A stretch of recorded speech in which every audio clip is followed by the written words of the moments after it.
Alors bonsoir à toutes et à tous et bienvenue dans cette nouvelle vidéo qui a tardé. J'en suis vraiment désolé, c'est un imprévu de ma part. Je sais que j'avais dit que je ferais plus de sorties le dimanche matin, enfin le dimanche matin, qu'est-ce que je raconte, le dimanche soir. Comme ça je pouvais sortir n'importe quand mes vidéos aléatoirement, sans avoir de pression sur les épaules, et peut-être que même j'en sortirais même plus souvent qu'avant. Je pense que c'est déjà arrivé une fois. J'en ai sorti deux presque en 2-3 jours d'écart. Mais là, plus d'une dizaine de jours, ça a été vraiment pas possible autrement, car comme je vous l'avais dit dans l'espace communautaire, j'ai eu des soucis de maison, une fuite d'eau dans la maison alors que tu as presque fini les travaux, qu'il faut tout recasser, enfin on a évité le pire. Donc c'est pas chouette et j'étais pas concentré vraiment pour faire des vidéos, donc je suis vraiment désolé. Ici on va lire la suite de la colo de tous les dangers, donc je vais essayer de vraiment lire longtemps pour compenser, on va dire. En fait, en faisant ça, j'ai peur parfois de lire trop longtemps et j'ai peur que la vidéo suivante soit justement trop courte en chapitre et ça servira à rien. En général, les chapitres de chair de poule, il y en a plus, allez, pratiquement 30, voire un petit peu plus, et j'essaie toujours de lire une dizaine de chapitres par lecture. Mais bon, ça peut vraiment dépendre de mes envies, s'il fait chaud, s'il fait trop froid, si je suis fatigué, enfin voilà, vous m'avez compris.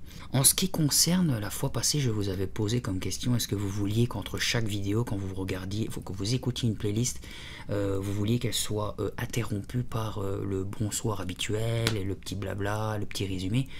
Sur tous les commentaires, malheureusement, deux seulement on dit que oui, c'était un peu futile, que quand on écoutait une histoire en une seule fois, ben, c'était pas top contre les vidéos à chaque fois. Je parlais et tout, et vous avez été beaucoup plus nombreux à dire que vous vouliez les résumer, ça peut se comprendre quand justement je ne sors pas de vidéo pendant trop longtemps, et deux, bah, ça c'est super gentil de votre part que vous aimiez savoir comment j'allais. Donc ça, merci à vous.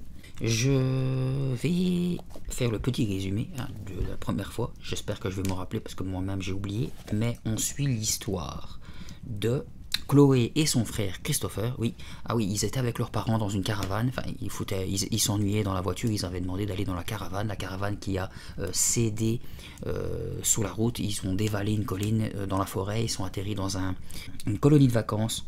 J'ai oublié le nom et le truc, ils ont une doctrine tout le temps, la même phrase, rien que les meilleurs, un truc comme ça si je dis pas de bêtises. Donc c'est beaucoup de sport, c'est beaucoup de choses où on donne le meilleur.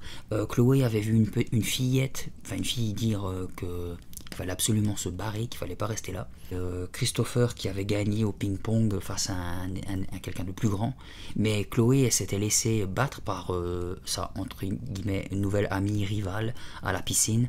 Elle aurait pu gagner, mais une des monitrices a remarqué que Chloé avait fait exprès de baisser la cadence et que c'était pas dans l'esprit de la colonie. Je vais essayer de retrouver plus précisément. Ah ben voilà, je suis pile poil là où j'en étais.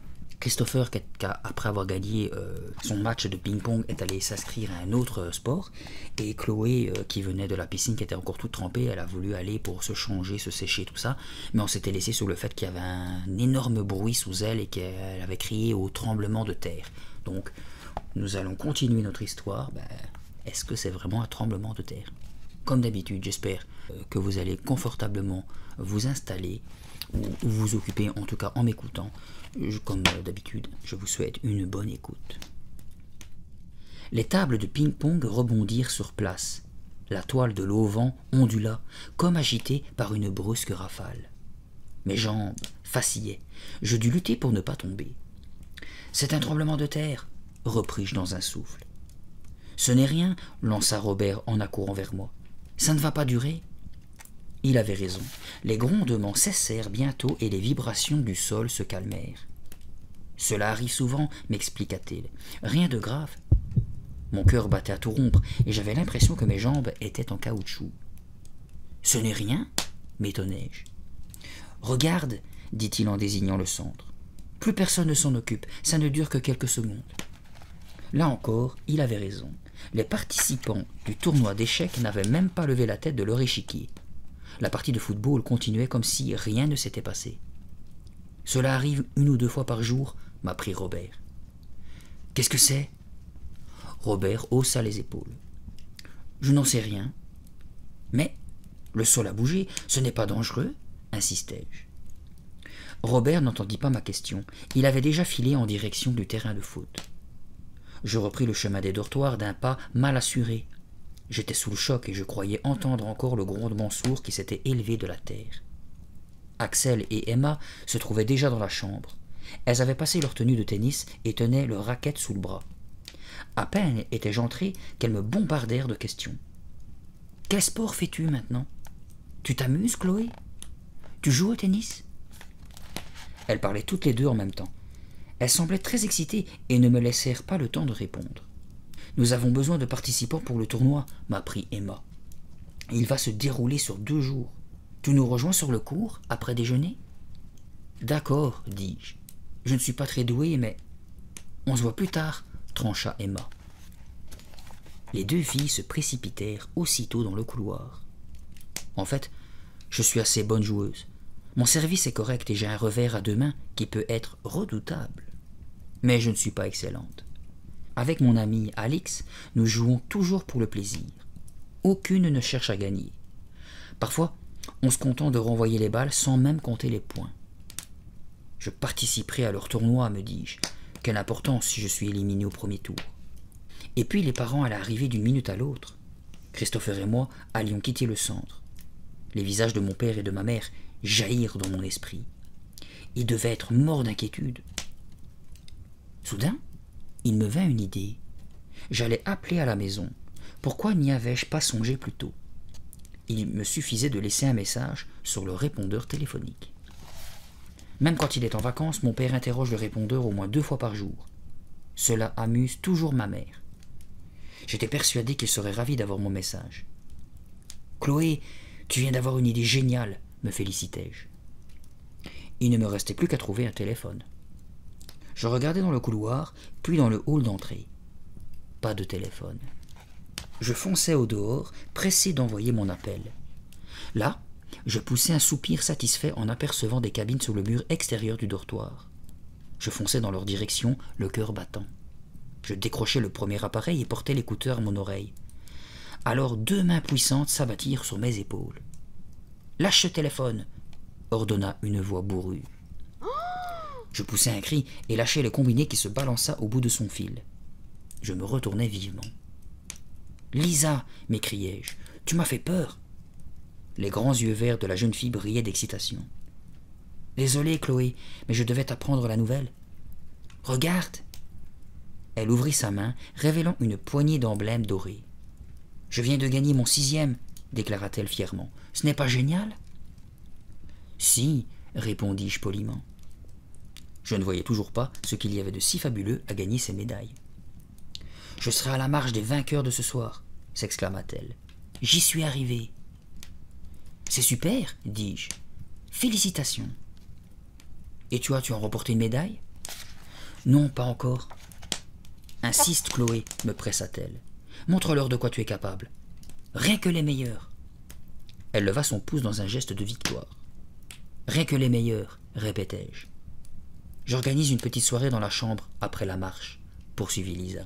« On va fêter ça, d'accord ? » « Oui, on pourrait peut-être demander aux cuisines de nous préparer une pizza, » suggérai-je.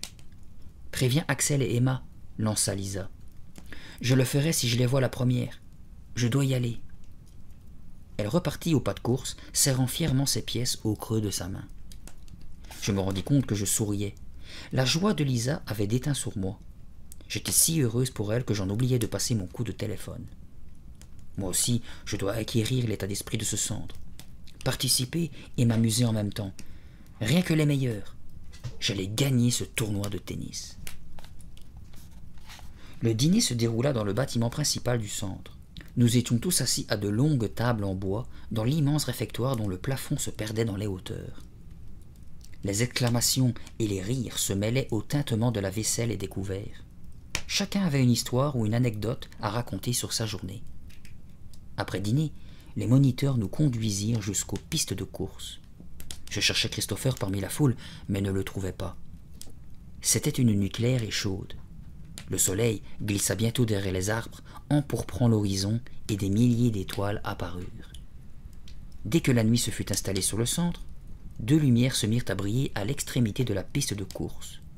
Je me penchai pour voir et repérai 2 torches brandies par des moniteurs. Le son des trompettes résonna dans les haut-parleurs. Je me rapprochai d'Axel. « Ils en font tout un cérémonial, chuchotai-je.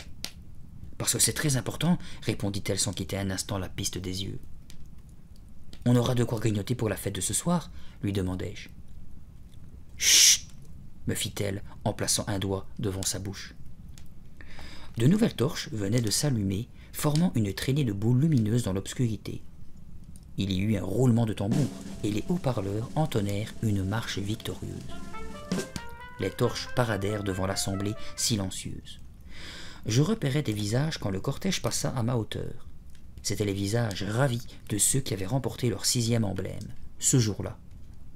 J'en comptais 8, 5 garçons et 3 filles. Leurs médailles avaient été rassemblées en colliers et le métal doré scintillait à la lueur des torches. Lisa avançait en 2e. Son collier tressautait à chacun de ses pas et un sourire béat éclairait son visage. Axel et moi lui adressâmes un petit signe, mais elle ne nous a pas aperçus. Les haut-parleurs grésillèrent encore et une voix grave s'éleva par-dessus la musique. « Acclamons comme ils le méritent ceux qui ont l'honneur de participer à la marche des vainqueurs !» Un tonnerre de cris et d'applaudissements monta de la foule assemblée et enfla jusqu'à ce que la procession s'éloigne. Finalement, les torches disparurent dans la nuit. « Rien que les meilleurs !» lança la voix du haut-parleur. « Rien que les meilleurs !» reprit la foule à l'unisson. Cette exclamation marqua la fin de la cérémonie. Les projecteurs s'allumèrent et la foule se dispersa. Chacun regagna son dortoir. « C'était un spectacle superbe, avec toutes les torches, dis-je à Axel sur le chemin du retour. « Il me faut encore 2 emblèmes, m'apprit-elle, mais je pourrais peut-être les gagner demain. Est-ce que tu participes au tournoi de foot? »« Non, je vais m'inscrire au tennis. »« Il y a beaucoup de bonnes joueuses, ça va être dur de remporter une médaille. Tu devrais aussi tenter ta chance au foot. »« Je verrai. » Emma se trouvait déjà dans notre chambre quand nous y entrâmes. « Où est Lisa ?» demanda-t-elle dès notre arrivée. « Nous ne l'avons pas vue, répondit Emma. Elle a dû rester un peu avec les autres vainqueurs, suggérai-je. J'ai dû récupérer 2 sachets de pommes chips, annonça Emma. Et qu'est-ce qu'il y a à boire demandai-je. Emma sortit de son armoire 2 canettes de soda en même temps que les chips. Ça va être un vrai festin, plaisanta Axel. Nous pourrions peut-être inviter les filles des autres chambres, proposai-je. Pas question, trancha Axel. Je refuse de partager mon soda. Nous plaisantâmes toutes les 3 en attendant le retour de Lisa. Une demi-heure s'écoula et nous ouvrîmes un paquet de pommes chips. Nous le terminâmes sans même nous en rendre compte. Emma fit passer une canette de soda. « Où est-ce qu'elle peut bien être ?» demanda Axel en consultant sa montre. « C'est presque l'heure du couvre-feu, soupira Emma. »« Elle a peut-être oublié la petite fête, suggérai-je en prenant les dernières pommes chips. »« C'était son idée pourtant, fit remarquer Emma. Elle se leva et arpenta nerveusement la pièce. « Où est-ce qu'elle est passée ?» reprit-elle. « Tout le monde est déjà rentré. »« Partons à sa recherche, lançai-je. »« Ouais, allons-y, approuva aussitôt Emma. »« Et attention, protesta Axel en nous barrant le chemin de la sortie. C'est interdit. Personne ne quitte les dortoirs après 10 heures. Tu connais le règlement, Emma. On file discrètement, on retrouve Lisa et on revient sur la pointe des pieds, insista Emma. Que peut-il nous arriver? Oui, approuvai-je joyeusement. Que peut-il nous arriver? Axel ne sut quoi répondre. C'est bon, soupira-t-elle. J'espère qu'on ne se fera pas attraper. Elle nous suivit dans le couloir désert. Que peut-il nous arriver? Repris-je en atteignant le hall. Nous nous faufilâmes dehors à la faveur de l'obscurité. Que pouvait-il nous arriver? Je n'en savais rien. Mais la réponse était bien des choses. L'air nocturne était chaud et moite. À peine sorti, j'eus l'impression de pénétrer dans un bain de vapeur. Un moustique bourdonna près de ma tête. Je tentais de l'écraser. Manqué. Axel, Emma et moi contournâmes le bâtiment. Mes semelles glissaient sur la pelouse détrempée. Des projecteurs accrochés aux arbres éclairaient les chemins du centre. Nous restâmes dans la pénombre. « Que faisons-nous maintenant » chuchota Emma. Commençons par le réfectoire, suggérai-je. Les vainqueurs ont peut-être organisé une fête. Ça m'étonnerait, répondit Axel. On n'entend aucun bruit. Elle avait raison. Seul le crissement des grillons troublait le silence nocturne. Nous longeâmes le chemin du réfectoire en prenant soin de rester toujours dans l'ombre. Nous passâmes devant la piscine déserte dont les eaux calmes et lisses luisaient comme un miroir. La nuit était si chaude et l'air si suffocant que je songeais un instant à plonger tout habillé dans le bassin. Mais nous avions une mission à remplir. Retrouver Lisa. Nous n'avions pas le temps de prendre un bain de minuit. Nous nous faufilâmes discrètement le long des tables de ping-pong. Je repensais à mon frère. Que faisait-il en ce moment? Il devait dormir, comme toute personne sensée. Nous approchions des premiers cours de tennis quand Emma me retint brusquement par le bras et me plaqua contre le grillage. « Silence !» chuchota-t-elle vivement. Je perçus alors le crissement de semelles sur le gravier du chemin. Un moniteur passa. Il avait des cheveux noirs bouclés et portait des lunettes de soleil, même en pleine nuit. Son uniforme blanc scintillait sous les projecteurs. Nous nous recroquevillâmes contre le grillage entourant les cours. « C'est Billy !» m'apprit Axel. « Il est cool. Il sourit tout le temps. »« Je ne crois pas qu'il sourirait s'il nous trouvait là, » répondit Emma. « On risque de sérieux ennuis. » Billy passa son chemin en sifflotant et disparut bientôt à l'angle des tennis. Je pris une profonde inspiration. J'avais retenu mon souffle pendant tout le long de son passage. « Où va-t-il » se demanda Emma. « Peut-être qu'ils seront à la fête au réfectoire » suggérai-je. « Pourquoi ne pas le lui demander » répondit malicieusement Axel. « Oui, bien sûr, grommelai-je. Nous reprîmes notre progression après nous être assurés que plus personne ne venait. Des projecteurs accrochés au branchage étiraient sur le chemin de longs rubans d'ombre. Une légère brise s'était levée et les ombres bougeaient au rythme du balancement des branches. On aurait dit d'étranges créatures rampant sur le sol. Malgré la chaleur nocturne, je réprimais un frisson. C'était bizarre de marcher sur ces ombres dansantes. Je craignais à tout instant que l'une d'elles ne m'agrippe la cheville et ne m'entraîne dans les profondeurs. Je me retournai un instant et m'aperçus que les lumières du dortoir s'éteignaient les unes après les autres. C'était l'extinction des feux. Je tapotai l'épaule d'Axel pour la prévenir. Le bâtiment semblait disparaître à mesure que les fenêtres s'éteignaient. Bientôt, il se fondit dans la pénombre. « Ce n'était peut-être pas une si bonne idée, » murmurai-je. Emma ne répondit pas. Elle se contenta de mordiller nerveusement sa lèvre. Axel eut un petit rire. « Ce n'est pas le moment de paniquer, nous sommes presque arrivés au réfectoire. » Nous décidâmes de couper à travers le terrain de foot. Le réfectoire se trouvait au sommet d'une petite colline séparée du reste du centre par un bosquet d'arbres.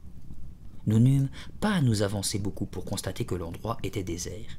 « Il n'y a pas de fête, » chuchotai-je. « Alors où est Lisa ?»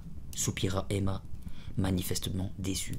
« On devrait vérifier dans le dortoir des garçons, » proposa Axel. Sa suggestion détendit un peu l'atmosphère. Pas longtemps. Un bruissement soyeux s'éleva soudain tout près de nous. « Qu'est-ce que c'est » s'effraya Emma. Je levai les yeux et lâchai une longue plainte. Le ciel était couvert de chauves-souris. Leurs silhouettes noires se découpèrent dans le faisceau des projecteurs. Et, soudain, la nuée fondit sur nous.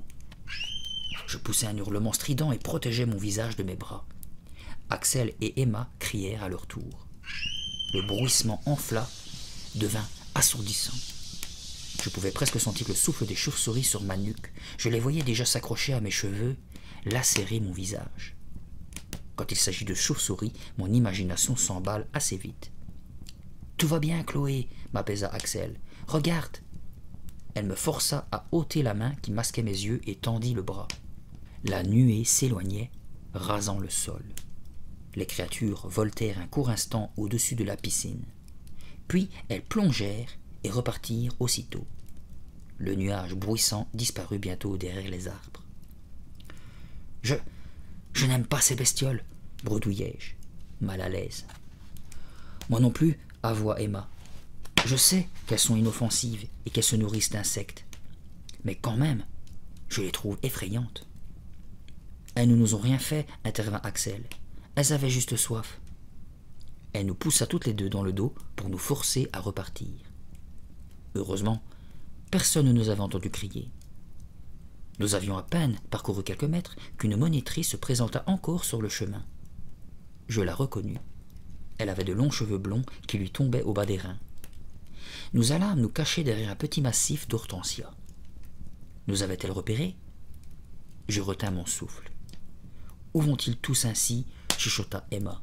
« Suivons-les, suggérai-je. »« D'accord, mais gardons la distance, » prévint Axel.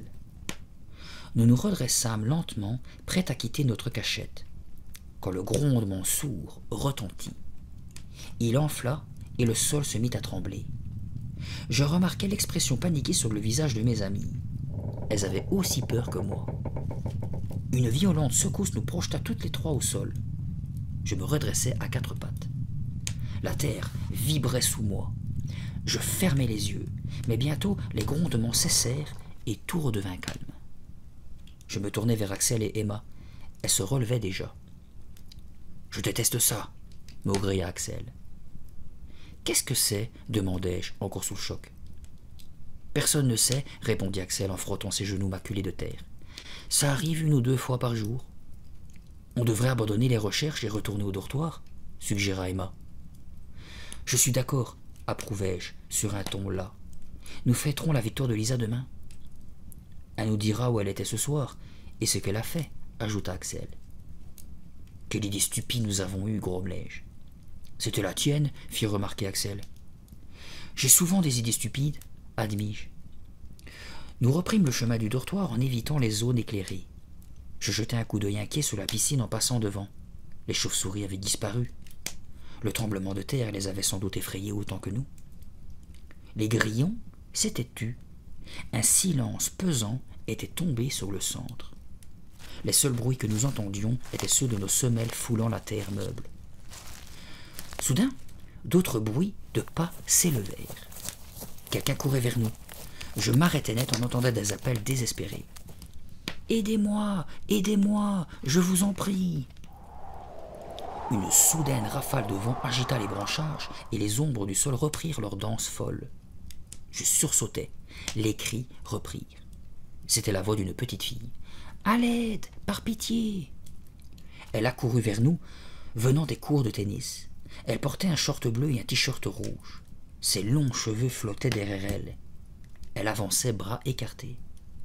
Je la reconnus aussitôt. C'était la petite fille aux taches de rousseur, celle qui se cachait dans les bois et qui m'avait prévenu de ne pas rester dans le centre. « Aidez-moi !» Elle fonça dans mes bras en larmes. Je la serrai un instant contre moi et tentai de l'apaiser. « Tout va bien, murmurai-je. Tout va bien. »« Non !» cria-t-elle en me repoussant. « Que se passe-t-il » demanda Axel. « Que fais-tu ici ?»« Pourquoi n'es-tu pas couché » ajouta doucement Emma. La petite fille ne répondit pas. Elle tremblait de tous ses membres. Soudain, elle me prit par la main et m'entraîna à l'abri de la haie longeant le chemin. Axel et Emma nous suivirent sans trop comprendre ce qui se passait. « Je ne vais pas bien, » commença-t-elle en essuyant ses larmes. « Comment t'appelles-tu » Je perçus à nouveau le bruissement soyeux des chauves-souris dans le ciel noir, mais je m'efforçai de les ignorer. « Je m'appelle Alicia, » répondit la petite, entre deux sanglots. « Nous devons partir, vite. »« Comment » m'étonnai-je. « Calme-toi, Alicia, tu n'as rien à craindre. »« C'est faux, » reprit-elle en tremblant. « Calme-toi, insistai-je. Nous sommes là. Tu es en sécurité. »« Personne n'est en sécurité, » gémit-elle. « Personne. J'ai tenté de prévenir les autres. J'ai tenté de vous avertir. » Une fois encore, elle fondit en larmes. « De quoi voulais-tu nous avertir » demanda doucement Axel en s'accroupissant près d'elle. « J'ai vu une chose horrible, » bredouilla Alicia. « Qu'est-ce que c'était » demandai-je, vaguement irrité. « Je les ai suivis et je l'ai vu. Oh, c'est horrible. Je ne peux pas en parler. Il faut fuir, prévenir les autres. Nous devons tous fuir. » Rien qu'à cette évocation, ces tremblements reprirent de plus belle. « Mais pourquoi devrions-nous partir » demandai-je en caressant doucement ses cheveux. Je me sentais mal pour elle. J'aurais tant voulu l'apaiser.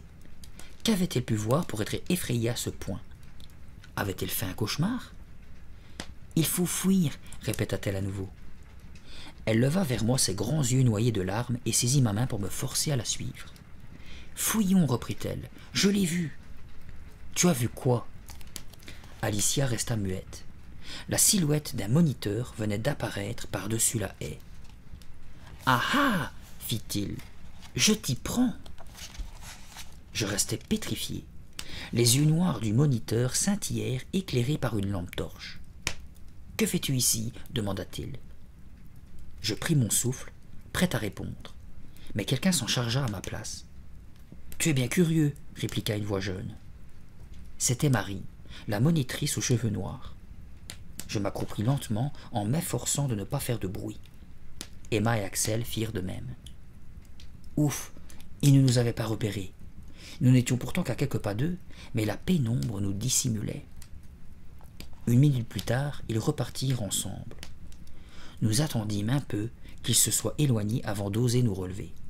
« Alicia » demandai-je. « Tout va bien ?»« Alicia » reprit Axel. La petite fille avait disparu. Nous retournâmes au dortoir en empruntant une issue de secours. Heureusement, aucun moniteur ne patrouillait dans les couloirs. « Lisa, tu es là ?» demanda Emma, à peine avions-nous franchi le seuil de la chambre. Pas de réponse. J'actionnai l'interrupteur. Le lit de Lisa était vide. « Éteins !» chuchota Axel. « Mieux vaut rester discrète. » J'obéis et attendis un instant que mes yeux s'adaptent à la pénombre de la pièce pour gagner mon lit. « Où est Lisa ?» demanda Emma. « Ça m'inquiète un peu. Nous devrions peut-être prévenir un moniteur. »« Lequel ?» demanda Axel. « Il n'y en a aucun. Ils sont tous dehors. »« Je suis sûr qu'elle fait la fête et qu'elle nous a oubliés, » dis-je, en étouffant un bâillement. « Qu'est-ce qu'elle a bien pu voir, la petite ?» demanda Emma en regardant par la fenêtre de la chambre. « Alicia ?» fis-je en m'allongeant. « Elle a dû faire un cauchemar. »« Elle était terrorisée, » commenta Axel. « Et que faisait-elle dehors à cette heure ?»« Et pourquoi s'est-elle enfuie aussi vite ?» ajouta Emma. « Bizarre, grommelai-je. »« Bizarre est le mot juste, » reprit Axel. « Et ce sera le mot de la soirée. » Elle se dirigea vers les armoires. « Bien, je vais préparer mes affaires. Demain, je dois gagner 2 emblèmes. »« Moi aussi, » approuva Emma en s'étirant. Axel ouvrit la porte de l'armoire. « Oh non !» s'exclama-t-elle. « Ce n'est pas possible !»« Axel, que se passe-t-il » m'écriai-je. Emma et moi, nous nous précipitâmes vers elle. Axel contemplait l'armoire d'un air abasourdi. « Il faisait noir, dit-elle. J'ai ouvert l'armoire de Lisa par erreur et... elle est vide. »« Quoi ?» lançai-je, stupéfaite. À mon tour, je regardai à l'intérieur. Il n'y avait plus rien. « Vérifie dans la salle de bain, suggérai-je. » Emma traversa la chambre et ouvrit la porte. « Les affaires de toilette de Lisa ont disparu. » « Bizarre, marmonnai-je pour moi-même. Décidément, c'était le mot de la soirée. « Pourquoi est-elle partie sans rien nous dire ?» demanda Axel. « Et où est-elle partie ?» ajouta Emma. « Bonne question, songeai-je en contemplant les rayonnages vides. Où Lisa a-t-elle pu aller ?» Le petit déjeuner était le repas le plus bruyant de la journée. Les cuillères heurtaient les bols, les cris résonnaient dans l'immense réfectoire. Chacun parlait avec excitation des sports qu'il allait pratiquer dans la journée, des épreuves qu'il comptait remporter. J'avais pris ma douche la dernière. Quand j'arrivais, Axel et Emma étaient déjà installés. Je me frayai un chemin entre les tables tout en cherchant Lisa parmi la foule. Je ne la vis nulle part. J'avais mal dormi malgré la fatigue. Je n'avais cessé de repenser à Lisa et à Alicia, et je me disais aussi que mes parents étaient bien longs à nous retrouver. Je repérai Christopher. Il était attablé avec des garçons de son âge devant un bol de céréales. « Ça va, Christopher » demandai-je en m'approchant de lui. Il ne prit même pas la peine de me dire bonjour. « J'ai un tournoi de basket à 1 contre 1 ce matin » m'annonça-t-il avec excitation. « J'ai une chance de remporter mon 3e emblème. »« Génial » fis-je en roulant des yeux. « Dis-moi, tu n'as pas de nouvelles des parents, n'est-ce pas ?» Il me regarda comme s'il n'avait jamais entendu parler d'eux. « Pas encore, » répondit-il avec indifférence. « Il est super ce centre. On a de la chance, tu ne trouves pas ?» Je ne répondis pas. Je crus avoir vu Lisa à une table, mais c'était juste une fille qui lui ressemblait. « Et toi, tu as gagné des médailles ?» demanda mon frère en engloutissant une cuillerée de céréales. « Pas encore, répondis-je. » Il se mit à ricaner. « On devrait changer le slogan du centre, Chloé. Pour toi, ça serait « rien que les nuls ». Il éclata de rire en même temps que toute la tablée. Je n'étais pas d'humeur à batailler avec mon frère. Je me contentais de hausser les épaules. « À plus tard, dis-je en m'éloignant vers les tables des filles. Celle d'Axel et Emma était complète. Je m'installai un peu plus loin. Je me servis un verre de jus d'orange et un bol de céréales, mais je n'avais pas grand appétit. « Hé !» lançai-je, soudain en apercevant Robert. Il ne m'entendit pas avec le vacarme et je dus courir à sa suite. « Salut, ça va ?» me demanda-t-il avec son éternel sourire. « Sais-tu où est partie Lisa ?» lui demandai-je aussitôt. « Lisa, Lisa, » dit-il en fronçant les sourcils. Il vérifia ses tablettes et leva de nouveau les yeux. « Elle est partie, » annonça-t-il en rougissant légèrement. « Où ça ?» m'étonnai-je. « Elle est retournée chez elle ?» Il étudiait de nouveau ses listes. « Ce n'est pas précisé, c'est juste marqué qu'elle est partie. » Cette fois, ses joues virèrent au rouge. « C'est trop bizarre, » commentai-je. « Elle ne nous a même pas dit au revoir. » Robert haussa les épaules et commença à s'éloigner. Je le retins par le bras. « Une autre question, Robert. Sais-tu où je pourrais trouver une petite fille nommée Alicia ?»« Alicia, dis-tu » ? ?»« Oui, je ne connais pas son nom de famille. Elle doit avoir 7 ans, de longs cheveux roux et plein de taches de rousseur. »« Alicia !» Robert se mordit la lèvre, consulta ses listes, une fois encore, et rougit de nouveau. « Alicia !» répéta-t-il en me regardant. Il m'adressa un sourire étrange qui me glaça des pieds à la tête. « Il n'y a jamais eu d'Alicia ici. »« Axel, Emma !» hurlai-je. « Attendez-moi, je dois vous parler. » Elle quittait précipitamment le réfectoire. « On n'a pas le temps, lança Axel. On doit s'inscrire au tournoi de volley. »« C'est très important !» m'écriai-je en m'élançant à leur suite. Elles ne m'entendirent pas et je les vis s'éloigner au dehors. Mon cœur se mit à battre à tout rompre et un froid glacial me parcourut malgré le soleil. Je reportai mon attention sur mon frère. Il se chamaillait avec un grand garçon maigre. « Christopher, viens ici une minute. »« Je ne peux pas, j'ai mon tournoi de basket. » Le grand garçon partit en courant, mais je bloquai mon frère avant qu'il en fasse autant. « Laisse-moi, protesta-t-il. Je joue contre Jeff. Tu te souviens de lui? Il est grand, mais trop lent.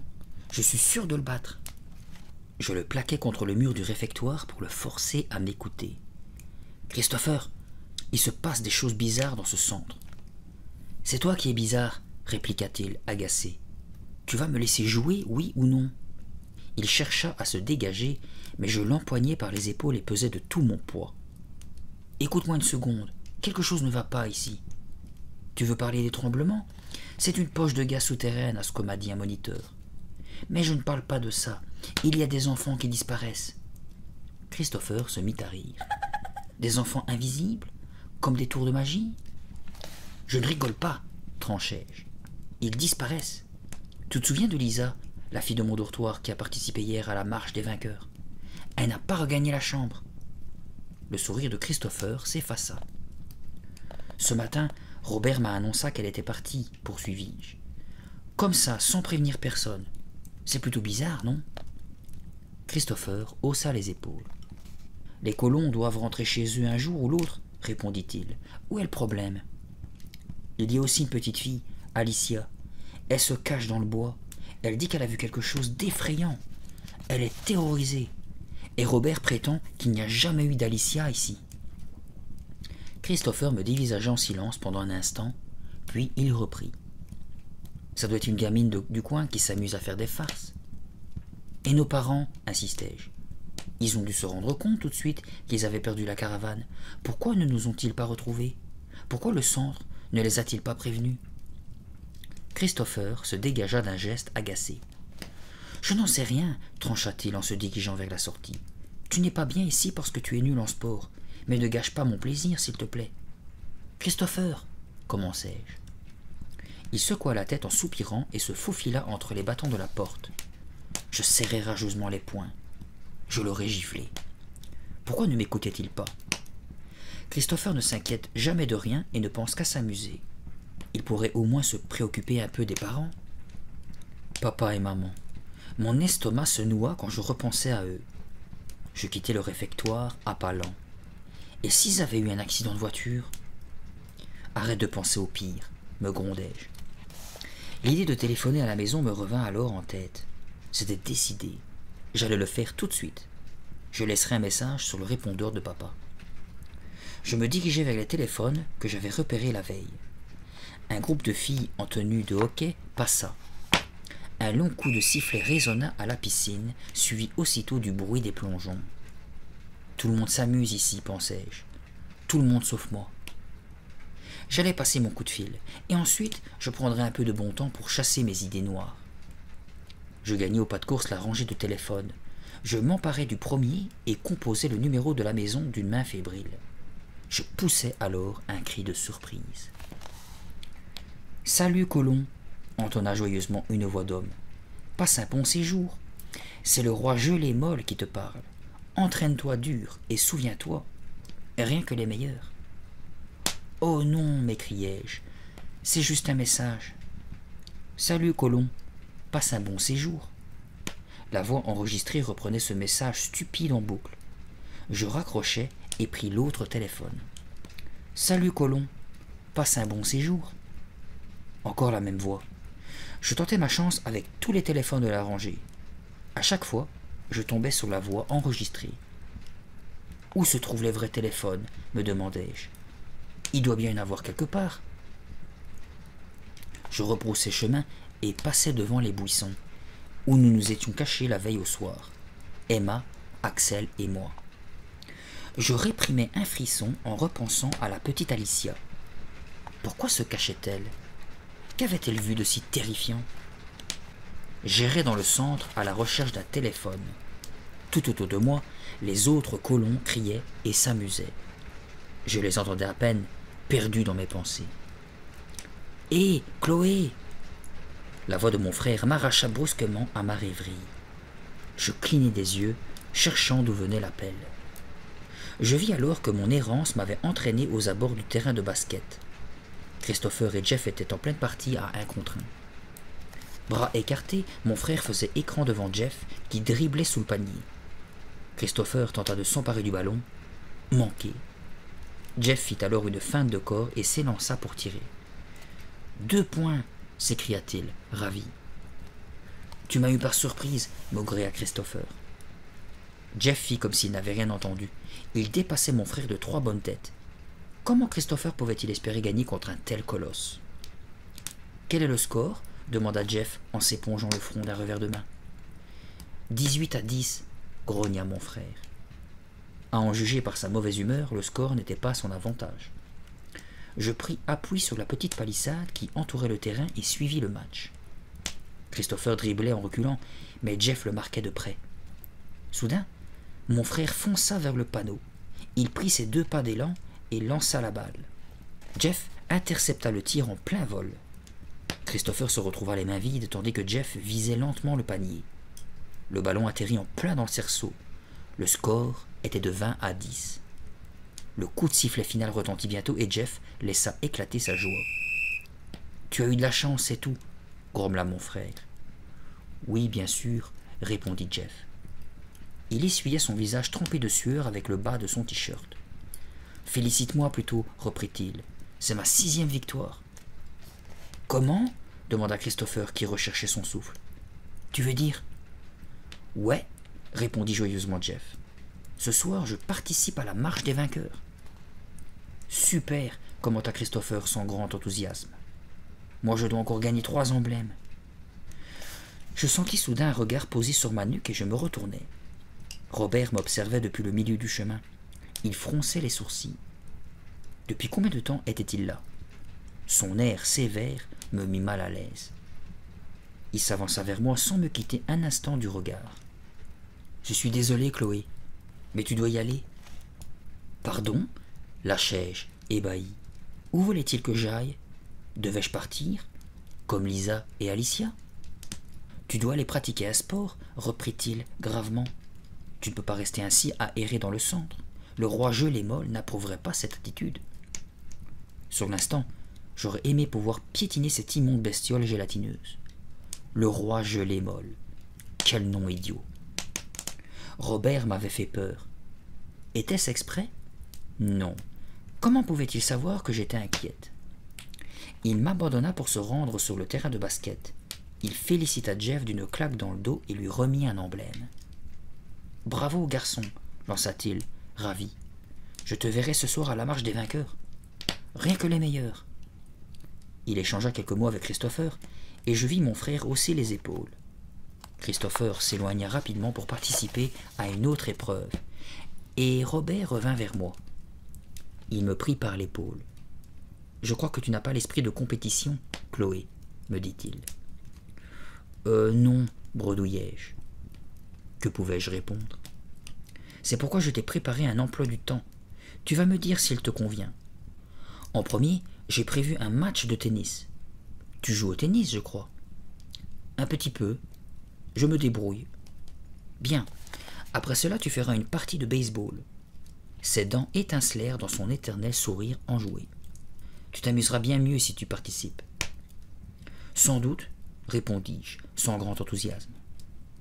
Robert m'accompagna jusqu'au court de tennis. Une antillaise de mon âge s'échauffait en faisant rebondir la balle contre un mur. Elle s'arrêta en nous voyant. Nous fîmes connaissance. Elle s'appelait Rose. Elle était grande et plutôt mignonne. Elle portait un t-shirt pourpre et un short noir. Je remarquai un anneau en argent à son oreille droite. Robert me tendit une raquette. « Amuse-toi bien. Mais prends garde, Rose a déjà 5 emblèmes. »« Tu es bonne joueuse ?» demandai-je en soupesant la raquette. « Pas mauvaise. Et toi ?»« Honnêtement, je ne sais pas, » répondis-je. « Mon ami et moi, on ne compte jamais les points. » Rose se mit à rire. Elle avait un rire éraillé, un rire très communicatif. « Moi, je joue toujours pour gagner, » annonça-t-elle.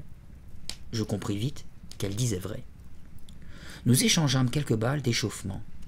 Rose était penchée en avant, concentrée au possible. Elle frappait de toutes ses forces, comme si elle jouait la finale de Roland-Garros. Et ce fut pire encore quand la partie commença.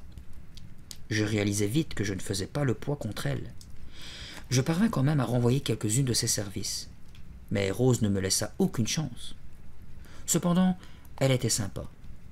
Je surpris son sourire étonné devant mon revers à 2 mains et elle me donna quelques bons conseils. Quoi qu'il en soit, elle remporta la partie en 3-7 gagnants. Je la félicitai. Rose semblait ravie d'avoir acquis sa 6e médaille. Une monitrice que je n'avais encore jamais vue apparut sur le court et lui remit son emblème. « On se verra ce soir à la marche des vainqueurs » lui annonça-t-elle avec un large sourire. Puis elle se tourna vers moi. « Le terrain de baseball est de ce côté, Chloé. » Je la remerciai et partis lentement dans la direction qu'elle me désignait. « Ne marche pas, cours » ordonna-t-elle. « Sois dans la compétition. Rien que les meilleurs. » Je poussai un grognement exaspéré, mais j'obéis.